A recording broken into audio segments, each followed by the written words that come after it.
The Mumbai cinema scene lost a upcoming star. Well, you're particularly aiming at nepotism. But did that also play a role?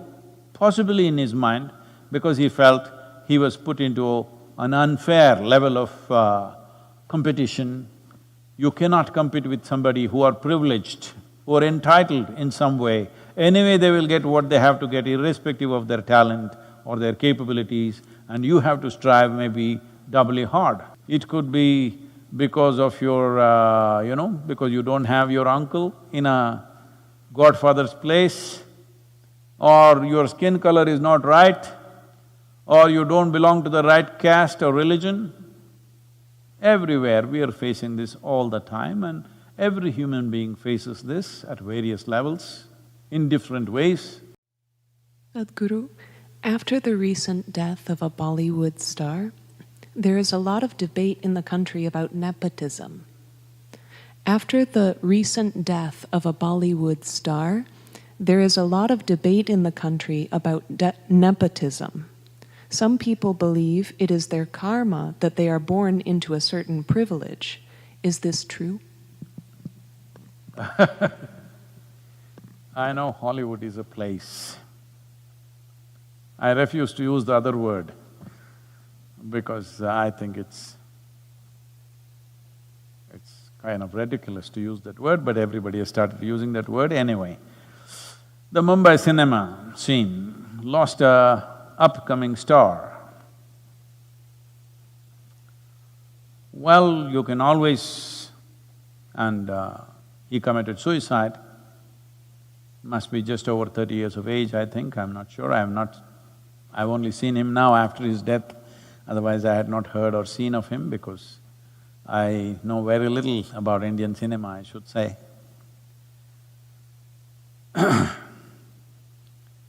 So this young man who had a one, I think, very successful movie, who is an upcoming star, people were looking at him as a promising talent. Suddenly, one morning he commits suicide, hangs himself. So kind of people are shocked. Well, you're particularly aiming at nepotism. Well, that could also have added to things. But you must understand, every year, 800,000 people take their own life.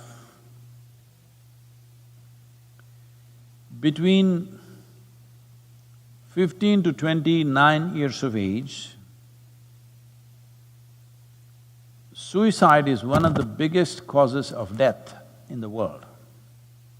800,000 people per year means every 40 seconds somebody is taking their own life.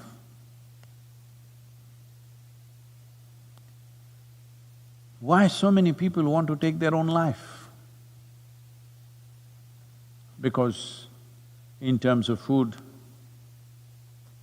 world is better organized than ever before. Very few nations in the world still suffer from starvation. All other places, 30% of the world's population is obese, that means definitely there is no starvation.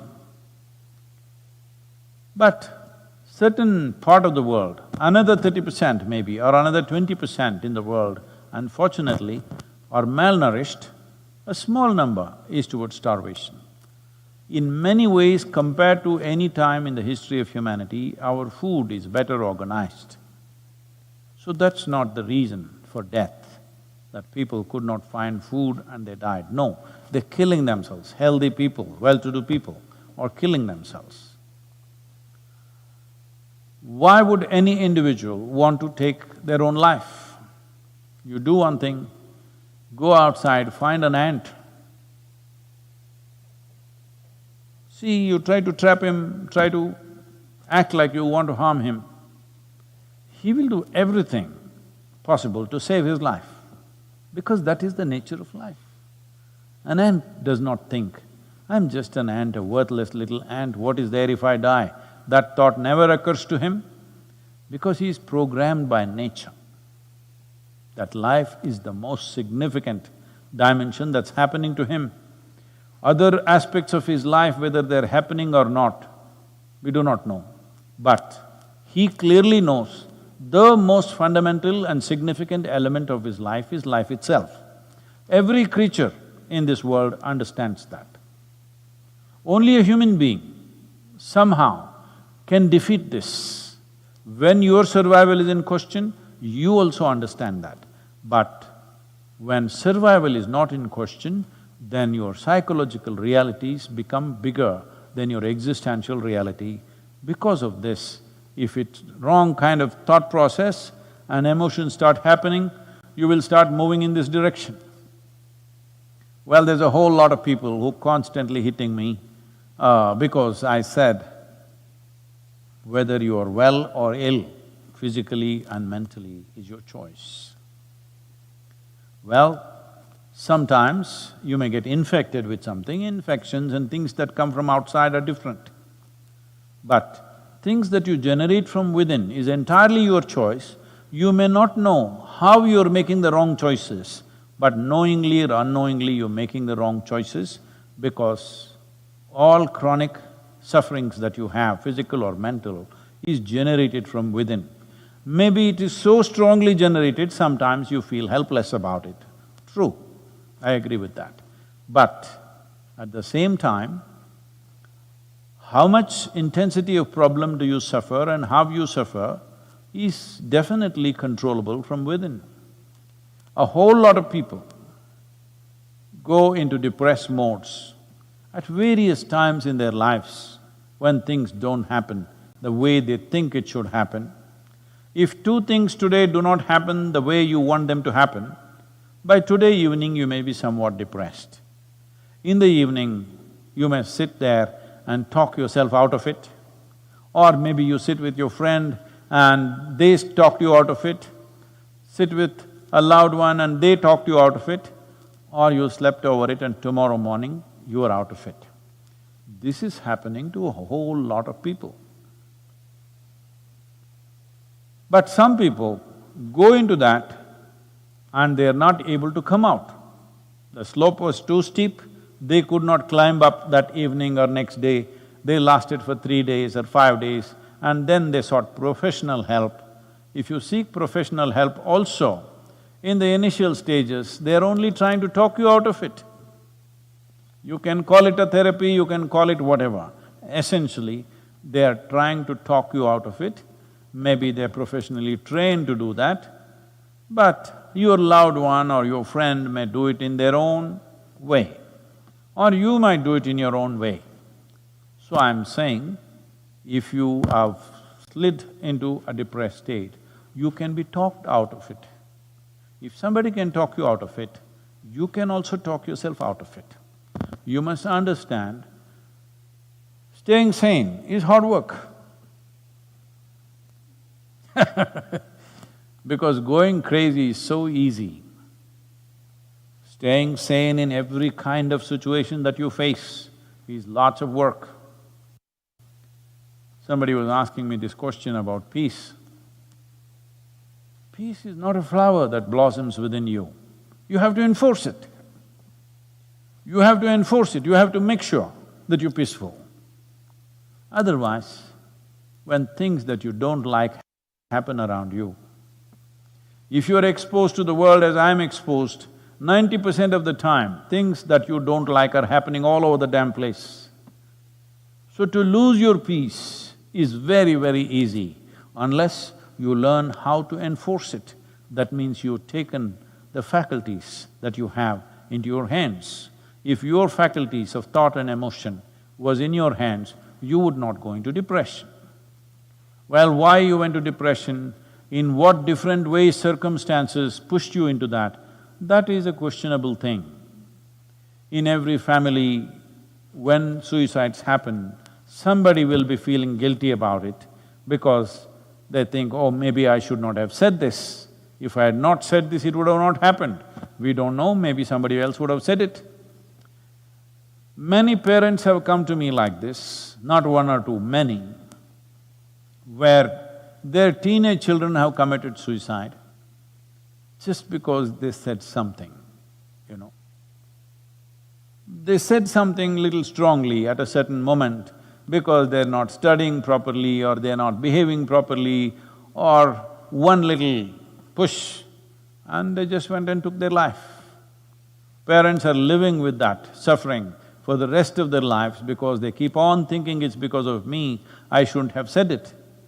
But there is no such thing that you can say all kinds of things and nothing will happen. At one moment you say something and somebody could do this because all they needed was that little trigger. So, did this young man die only because of nepotism? I don't know. I don't know the man, but I don't think so. But did that also play a role? Possibly in his mind, because he felt he was put into an unfair level of competition. You cannot compete with somebody who are privileged, who are entitled in some way. Anyway, they will get what they have to get irrespective of their talent or their capabilities, and you have to strive maybe doubly hard. Well, that's how it is for all of us who are not born with a crown on our heads, that we always have to strive doubly harder, 10 times harder than other people. It could be because of your, because you don't have your uncle in a godfather's place, or your skin color is not right, or you don't belong to the right caste or religion. Everywhere we are facing this all the time, and every human being faces this at various levels, in different ways.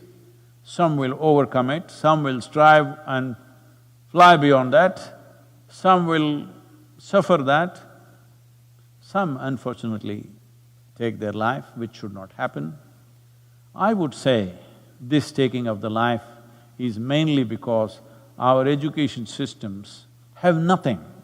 Nothing means absolutely nothing at all in the whole process of growing up as to how a human being should handle his or her faculties, how they should address themselves.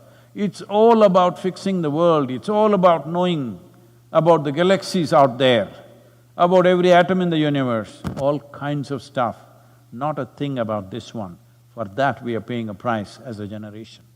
800,000 people, every 40 seconds, a person who need not die, dies of their own hand. This is the worst tragedy that's happening in the world, and people are expecting these numbers will rise in the next 10 years in a big way. Whatever that big way is, if 800,000 is not big enough, what is big, I don't know. This is mainly because there is no system teaching how to manage your chemistry. This is why yoga, this is why inner engineering is so significant. If you just learn to think and feel the way you want, this will not happen in your life.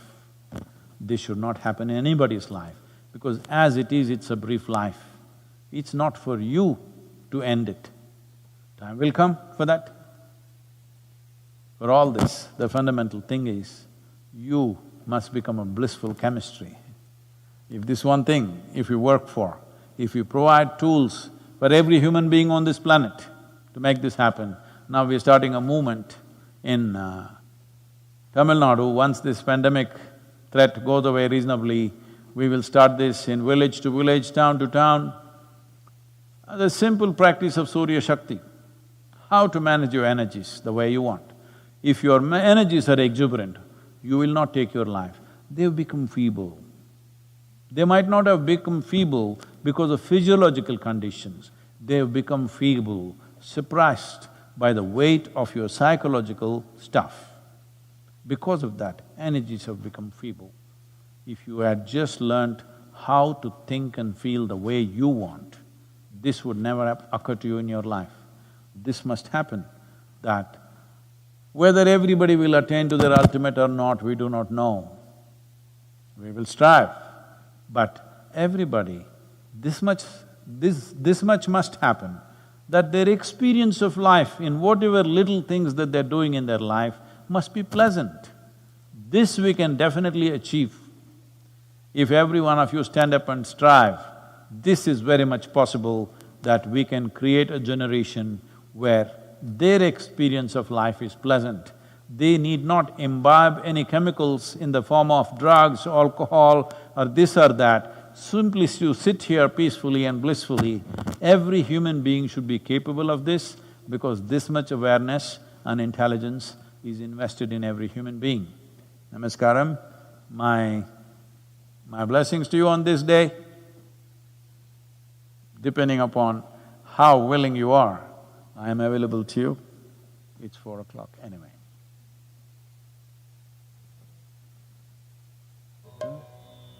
There.